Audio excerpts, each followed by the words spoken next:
Okay, so we're going to kind of move on and kind of the second half of the workshop a little bit more interactive. So we've got 3 diverse perspectives here representing the US, Canada, and Germany, representing academia and industry as well. And really the goal is to look at, education in such a rapidly evolving time. How do we keep our curriculum up? How do we integrate industry and technology advancements? How do we also mitigate risks, whether student risks or technology risks? And I'm thrilled to be joined by Dr. Leonard Przybilla. Przybilla, did I say that? Or how do you say it?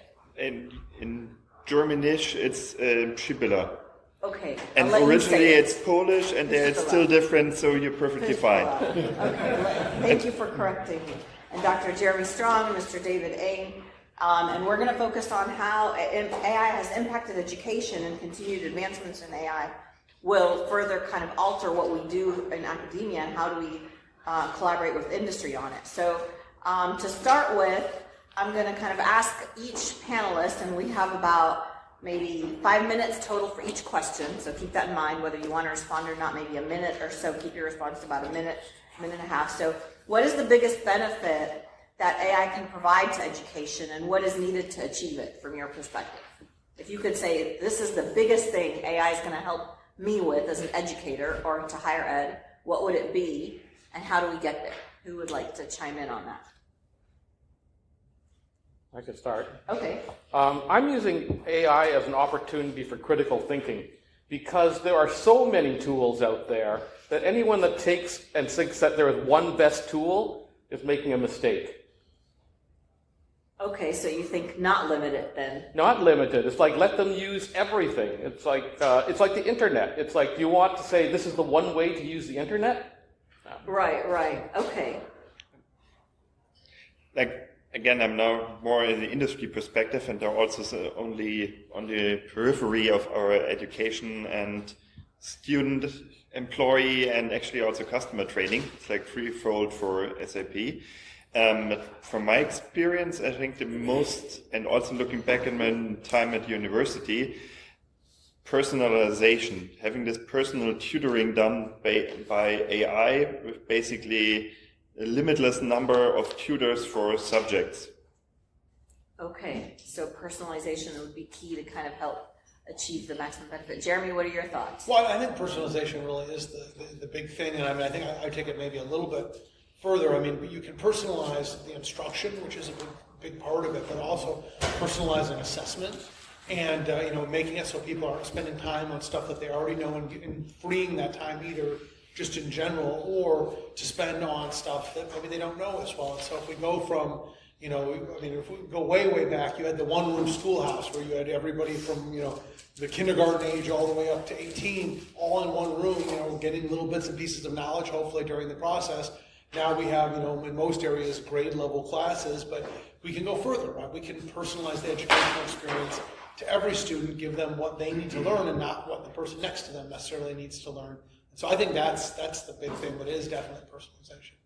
I was at an AI conference earlier in 2025, and one of the key themes that ran through almost all the sessions was they called it hyper-personalization is going to be kind of a key aspect, like you're saying, in 2026. How have you used AI in education or industry from your perspective? So individually speaking, how have you or your organization used it, and are there best practices for using AI that you can share with the participants? So as I said, we actually encouraged using AI in the master's program last year. What I learned from that was that the amount of structure that is required to think about the questions you're asking AI requires a lot more emphasis. And it comes down to ask a stupid question, get a stupid answer. That's the net. And so what we've actually tried to do this year is we tried to structure the course and say that we want an emphasis on, as I was saying, artifacts. We want drawings, we want these sorts of things. History of science is important, and knowing where the ideas came from is what you get in the textbooks, but that's not what you actually use when you go out in the field. Mm-hmm. Okay, great. And are you finding that students are receptive to that? We'll find out in 2 weeks, because this is where I say I take fault as an instructor last year, because we gave them a textbook and we said, okay, go at it. But then when they came back to the presentations, it was in effect regurgitating the textbooks. All right, Leonard or Jeremy? Sure. Well, in my presentation before, I had mostly the product perspective that we try to integrate AI across the product range. But like the flip side of that is we also try to have AI in as many internal processes as possible. And that being said, there are huge drives to both hand in ideas for AI use cases where it could help processes, but also for each individual employee to experiment.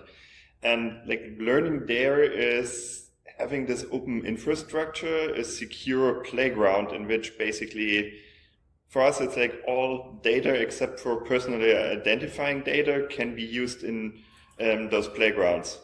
And having the secure playground and encouraging experimentation without much overhead. And from what I've seen, this works pretty well. At the same time, obviously, with 100,000 employees and couple hundreds different roles, obviously the benefits and specific needs are greatly varying, I'd say even more so than within a student body. Secure playground, I like that. I mean, I think in terms of, there's so many ways you can use AI in education now. You can everything. I've used a little bit of HeyGen to make some personalized videos where, particularly while I was under the weather, I wasn't making the videos myself, so HeyGen hopefully was able to help with that a little bit. Generating materials, making slides that look a lot nicer than kind of your typical educational slides. I mean, I think that the biggest thing is kind of figuring out what stuff interacts with, or what stuff students really like to interact with. And so at my previous institution, I had done a lot with HeyGen. HeyGen's a tool for making like a video avatar. And students either really loved it or didn't. Some felt that it was a great way of customizing and let them kind of fast forward through stuff. They had a lot of tools that they could use. Others felt that it wasn't a good way, kind of distanced, the instructor from the material a little bit more. And again, it was a kind of half here, half there type thing. So I think everything is like that. I'm just trying to understand, what the students, what the learners are interested in, what helps them, what doesn't help them. I think a lot. I mean, I've had. Since I've started using kind of AI to help make slides, I've had a ton of positive comments about the fact that like my slides are the nicest slides people have seen. Don't look at the ones this morning; those were made by me, not AI. But so like, and again, like that, most of the slide decks, except yours was very, very pretty. You have a corporate graphics person. Those weren't mine, but our board level deck I got to use. But I mean, again, most academic slides are pretty dull, right? And so we're asking people to come sit in a room and stare at, text basically on a screen for 50 minutes, 2 times or 3 times a week, or a little bit longer if it's only twice a week, or even longer if it's only once a week. So I think there's a lot of ways that it can be made, better. I mean, I think the end goal is, why is it that somebody can be on Twitch or somebody can be a YouTuber and make content that is phenomenal for a fraction of the amount of money we're spending on making education? I think that's the question we really as an industry need to answer, is how do we make something that's as good as the Twitch streamers, the YouTubers, etc., that captivates interest, that really is content the students want to watch as opposed to content that they feel like they have to watch. And certainly that's like the key challenge, is also just how do we keep up what we're teaching, because I think we're seeing such rapid advances. So that kind of leads me into the next question, and be ready with your questions because we're going to go to audience questions soon. Is we're seeing such rapid advances and such competition among, like, you look at like OpenAI and the DeepSeek and others. Every day there's new models or new extensions. I just saw the new ChatGPT Alexa version came out. So industry is certainly advancing at the speed of light, and I know in the U.S. Last year we had an executive order that prioritizes advancing innovation, where now industry is going to lead a lot of the innovation. We're always used to academic research labs leading innovation, but now we're going to be looking to Meta and OpenAI and others to actually lead the innovation. How do we better integrate as higher ed changes in in rapid innovation among industry? How are we going to adapt our curricula and our programs to keep up with the rapid, where every week there's new advances, and keep our students and graduates ready for what's to come? So a little bit of a tough question. You want to start? One of the challenges that we see, so IBM has had a long history in working in open source, and I was saying that my friend Jim Spohr was director of open source AI. And so I'm actually much more concerned about consolidation, and that's why for students that are looking at it, I'm actually encouraging to try, I'm using Quen, which is from Alibaba. And you should try it, because at the free level, and I have not paid for anything yet, and I benchmarked them all, and the context window is larger. I've not hit the boundaries. It actually recalls what because I have an assignment, and it's open source. And so there's a coming reckoning between the open source approach, and in China they're trying to reduce the power consumption, versus the American large tech companies that are building power plants. Right. So there will be AI in the future. Which AI? I think students need that flexibility to be able to move between AIs. Mm-hmm, mm-hmm. That's very great. I can definitely add to that, and I think it's not just industry versus academia, but also in different parts of industry. I mean, we have as SAP mostly built with AI, then on the application layer, with obviously some developments of our own, but also more like customers and users of at least quite a few LLMs. So those rapid changes also then affect our development. And I think the field is moving too quickly to focus education, if it is to be sustainable, on individual features. I really like what you said in terms of critical thinking, and more like there's foundational things, and also playing around myself with those tools. I think about the logic, trying to be able to at least somewhat understand what might happen and what may be the effects of different prompts and logical reasoning. And at least in Germany, it's the long-held good tradition to argue at which grade level students should get to use a calculator and not just a pen for doing math. And I think it's a bit the same for AI. Some underlying logics, and then tools as they are encourage use and experimentation, but those fundamentals are what is needed, because if we sat here last year, it would have been all Gen AI, now it's agents. Next thing on the horizon may be embodied AI and robotics, and again, no predictions possible what will be the next thing. That's a very good point, so they need the fundamentals. Mm-hmm. And I mean, I think, the challenge is also, I think students are frequently, particularly like traditional age college students that are not coming back from industry or taking classes while they're in industry, are looking for what they're learning to represent what they're seeing. They're looking for something that is a pathway to a job. And I think one of the challenges that we have is that, there is some material that is timeless, right? I mean, addition hasn't changed much for a while. But when we get into the computing disciplines, where the tool, even if there are of course core fundamentals, the tools that we use to teach those fundamentals, the types of projects we do with them, all of that stuff changes now so quickly. And so, I've been doing higher ed now for just over a decade as a professor. And when I started, I think probably we could get 2 to 3 years out of a class. If we were offering it once a year, you got a little bit of runway. And I am not sure we get 2 to 3 years. And I have, colleagues, my previous institution that are, been doing this much longer, some of who are still using material and they're teaching in a, more mathy subjects where they can do that, but thinking about the cost of redoing this stuff every single time because it's changed, or even midway through, suddenly the tool changes, you have a work, something where you're showing students how to use a tool to do something. Now a lot of stuff automatically updates, and now you have to figure out how to show them how to do this again, if it's even still possible, with a different, slightly different workflow. So, I think, the challenge right now is how do we integrate industry advances into education? Well, we have to, right? We're not going to keep up if we don't. We need to have a loop where we're taking in not only, the tools to teach about them, but also the tools to use to actually teach. And, I think that the other gigantic question here that we're going to hear a lot more about, because it relates to some of the Department of Education priorities right now, is why we're regenerating the same content so many times. There's 3,000 some odd colleges and universities in the United States, and all of them have the same math courses, all of them have the same chemistry courses. Half of these courses are not the best half, right? It's basic math. Half of them are below the fold. So I think we're going to start seeing a lot more push from the people that are paying the bills to try to make fewer, better courses and get more use out of them. And how we do that and what that means for education, I think is a real question. It's going to be interesting to see.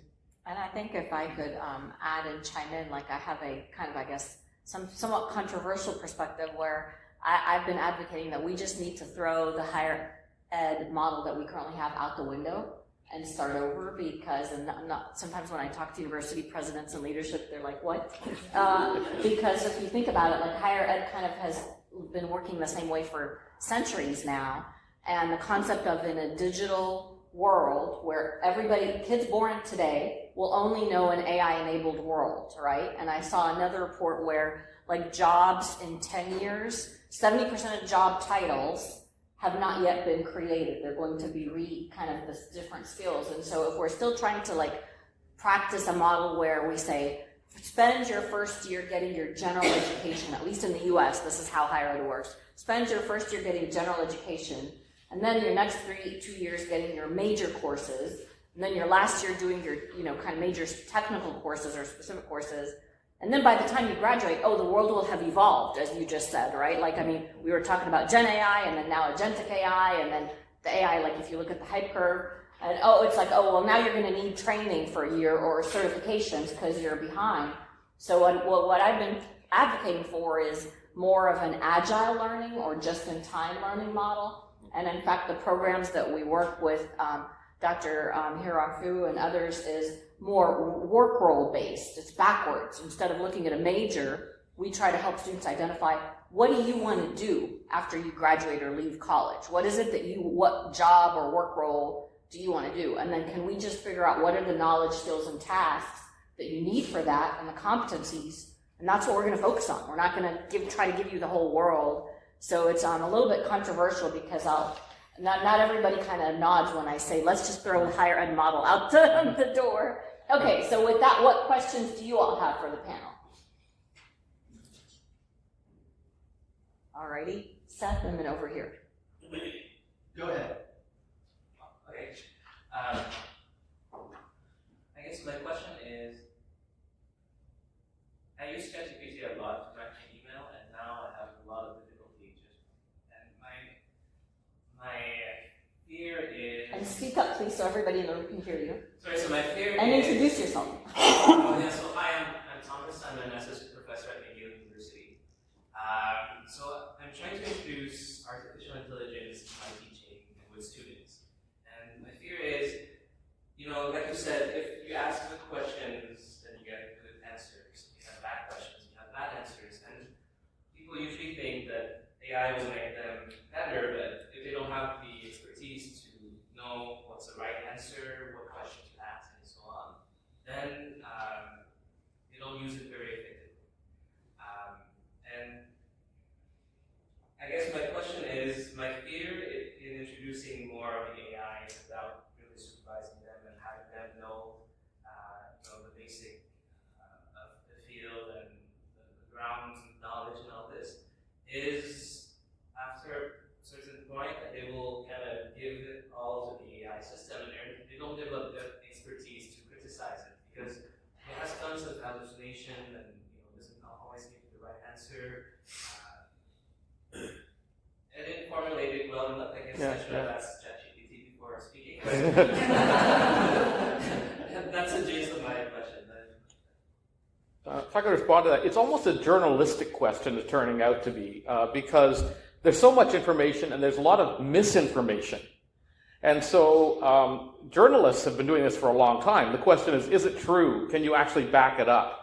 And I think that's a skill that needs to be developed. And we don't really do that because in traditional teaching, we give them the textbook, which is already done. So we know the textbook is okay and it's been taught many times. But if it's changing, then it's like, okay, firstly, you should ask those questions about journalistic questions. But the second thing is that working with an AI, don't expect the first answer to be correct. It's a communication going back and forth, because when you get a response from the LLM, it's, okay, well, that was not the answer I was expecting. Don't stop. Just keep going, saying, well, I was expecting this. They go, oh, excuse me, and they go on a different direction. So there's a time expectation and there's a quality expectation. Would anybody else like to respond, or should we take another question? I mean, the only thing I would add, I think part of the skill that people need to learn is how to interact, at least at the moment, with the AI in a way that helps you get what you want quickly. And I think that is a very specific skill. What prompt engineering has been used a lot with that. I'm not sure that's a perfect term for when you're using it to try to draft an email or something, but I think the AIs are going to get better. I mean, I think we're seeing more and more where you can ask an AI, like, how do I create a prompt for this, and you get a halfway decent answer. But we're not quite there yet, so I think that's a transitional skill, but probably not a long-term skill. But I mean, I think there's always going to be something, right? And I think the challenge right now, for so long we've been able to kind of see off into the distance and say, we're going to probably have this technology, and then this is how things are going to change.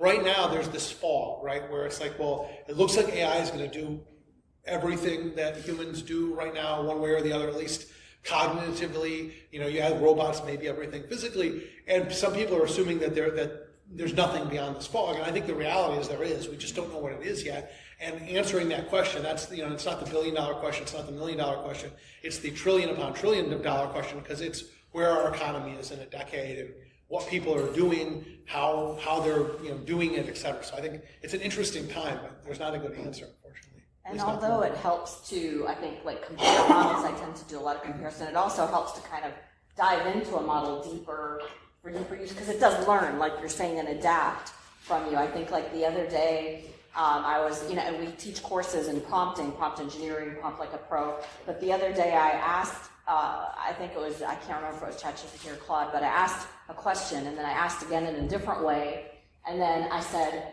you're not understanding my instructions. And then I got this long response like, you have a right to be frustrated. And I said, what? And then it went on and explained that like what I was asking was beyond its reasoning strategy. Because I think like with my background and I'm always trying to like break the model. Like I'm trying to test to see. So I was surprised because it was this long kind of like emotional response. Like it started with, you have a right to be frustrated. And I'm like, this is interesting. So it helps to get to know the model, have the model get to know you as well. Other questions? If I just add, I just discovered this. So we've been talking about prompt engineering, which I've seen a lot of people do, but there's a lot of work on prompt patterns at Vanderbilt University. And for those of you familiar with the Christopher Alexander pattern language community, these are people from the pattern language community that have been looking at it. So it's not just prompt engineering by engineers, actually people are looking at a broader sense. So I've been very impressed by what it's at Vanderbilt. Oh, that's awesome. It's good to know. Okay, we have Seth and then over here. Thinking about you said one of the big advantages of AI is that it can personalize, which makes a total sense. It can kind of meet you where you are. You can engage with it like a one-on-one tutor. And Eman, you said like throw out our education model. Well, like our education model is communal. We do prize small class sizes, but we still like having students learn together and go through the process together. Even if there's an individual component to it, but there's also like a community component to it. There's group work, there's other things that are going on. And another person said something about the internet and how it's changed things. Well, one of the things that we found in the internet is like the killer apps were all the ones that brought us together, like in some sense of a community. Where there's social media, it's like we're connecting. Like it's like we have this huge desire to connect with one another. So that, to me, that's at odds. Like here, we're siloing people, which is like you and the AI together. But we really, as human beings, we're communal, and education's communal. So kind of a long question, but just like, so when I think about the future, what is the role for professors or for teachers, or like, are we going to be replaced by AI? And like, kind of how does this work with our communal desires? That's a very good point. So, I would say yes. I think institutions that are not looking at replacing faculty roles with some sort of AI are probably going to be losing institutions. Again, it's all about the cost, right? I mean, these are expensive positions, and the AI is a much higher ROI. There's a really neat model in the K-12 space. I don't know if anybody's heard of them, called Alpha School. And again, I have nothing to do with this. I just think it's kind of neat. And there's also, they've had a little bit of controversy lately as well too that hasn't completely panned out about exactly what they're doing. So what I'm saying is kind of based upon the idyllic model that they present, which may not be exactly what's going on, depending on, there was a big article in Wired that kind of was a little bit of a debunking of this. But the thing that I think that's neat about it is that they break the day into multiple parts. They spend some of the time doing very personalized education where it's the student and the computer. And it's fast, right? Because the computer, and they don't use particularly sophisticated AI. The only thing that they've really done from what I've seen is they've done a really good job of tethering material to assessment, where if you pass the assessment, they understand that you know the material, they feel very comfortable with that link, and that link also translates to other metrics like standardized tests, et cetera. So, you have the matrix loader where you click the button and, it just loads into your head. That's the fastest. We don't have that technology yet. But, short of that, actually seeing what a student knows, where their specific knowledge gaps are, where they're getting confused, and curing those, I think is probably the second fastest way of doing it. But then what Alpha School does is that they use the rest of the day to do communal stuff that they probably wouldn't have had time to, and this is where their argument that the organization makes, that they wouldn't have had time to do if they weren't using the specialized education. But from the question of like the teacher or the instructor or the professor, they don't do that. They have what they call facilitators or coaches that are helping the student, trying to achieve it. And there's a little bit of a thing that I think is a little bit weird, because they let them, in some cases, override grades. So it does keep a little bit of the role of the instructor as the, gatekeeper, which I think is kind of maybe not perfectly aligned with their model, but certainly, could that be a model that spreads? I think it could. I mean, I think there are some kinks that need to be worked out of it, but it seems like a very high ROI model that, again, also seems to do pretty well educationally. So it'd be kind of interesting to see where it goes. Okay, we're going to do one more question in the back, the very back that had his hand up, and then we're going to, just to make sure we stay on time, ask the panelists to wrap up. And if there's additional questions, we'll stay afterwards and take them. But please introduce yourself and then ask your question. Hi to everyone. I'm Jorge. I'm a PhD candidate at Georgia Tech.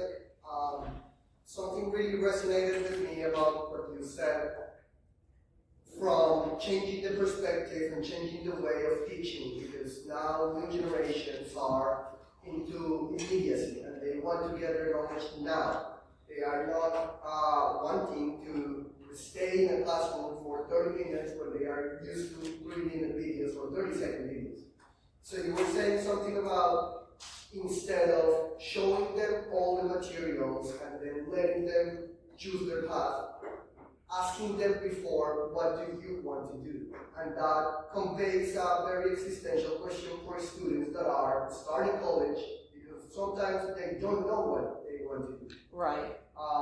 So how can we manage that trade-off between not knowing what to do, and then they are going to just focus on what's the buzzword, agentic AI, maybe generative Gen AI, and just doing one of those things when other different domains are still necessary that don't fall in that buzzword that is right now, for example, network optimization or simulation. So that's a trade-off that how can we as professors can manage in the next generation? I can try to take that one real quick because we do some work in that area. So I think the key, and then I'm going to ask each of you to wrap up, so be ready for your quick minute wrap up because we're going to be over time here soon. But I think the key, first, that's a great question. I think first we have to open up their eyes to what's out there, because a lot of times they hear about one thing and sometimes it's through TikTok and then they get laser focused on that. So it's almost like you first want them to know the lay of the land and then be able to help them chart a path.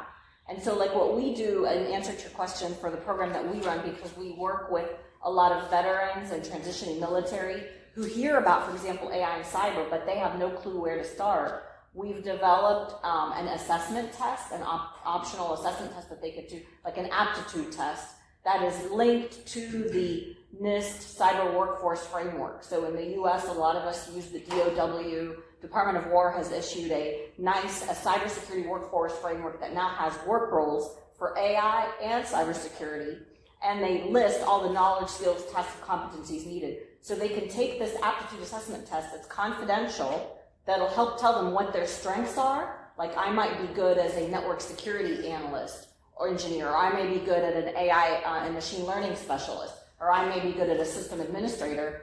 And then we give them options across the universities that Hearing mentioned earlier. We've got like a network of about 100 universities across the country, where then they can go find who is teaching a program for that work role, and then they can apply. We've got a common application so that to make it easier for them. So I think the key is to kind of facilitate, right? First, make them aware, but facilitate, and then do the just-in-time learning, where then they're going to focus on, okay, if I want to graduate out the door and become an AI and machine learning specialist, these are the competencies I need, and I'm going to just focus on learning those. But I'm happy to discuss later, and since we're over time, I've got an 30-second wrap-up from each of you so that we can move on, because Demesis is giving me the look that we're over time.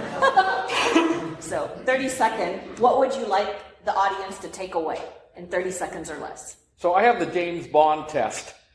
The old James Bond was the person that had all the gadgets. The new James Bond is actually the person that doesn't have the gadgets. So while we're concerned about people that are using AI, we also have to be concerned about people that actually can survive without AI. Right, good point. All right, Leonard? I think we all agreed that AI will change education and has quite a few repercussions. At the same time, both evolution and settings context are so diverse that we're basically shooting at a moving target and gunning for that. And so I think experimentation is key. And yeah, experimentation instead of a crystal ball, where exactly we will be in 5 years. Experimentation, okay. And I think this is a time of incredible change, which is challenging, it's scary for some people and whatnot, but it's also a time when big things are going to happen. And so, I think we're all lucky to be participating in this space right now when all this stuff is going on. And, just like, back when Standard Oil changed the way our civilization really worked, by changing what was available and all the different things. I'm not going to go into this whole thing because Eman will kill me if I go too deep into this. But I think we're at a similar point. We're at an inflection point now related to AI, and so it's a really interesting time. And hopefully we can all, while all this maelstrom is going on around us, we can all also really take a step back and say, wow, this is neat. We're developing this kind of cool capability societally, using it societally, and hopefully getting great benefit from it. And hopefully we can all collaborate to get to these points. So please join me in thanking the panelists for sharing that insight.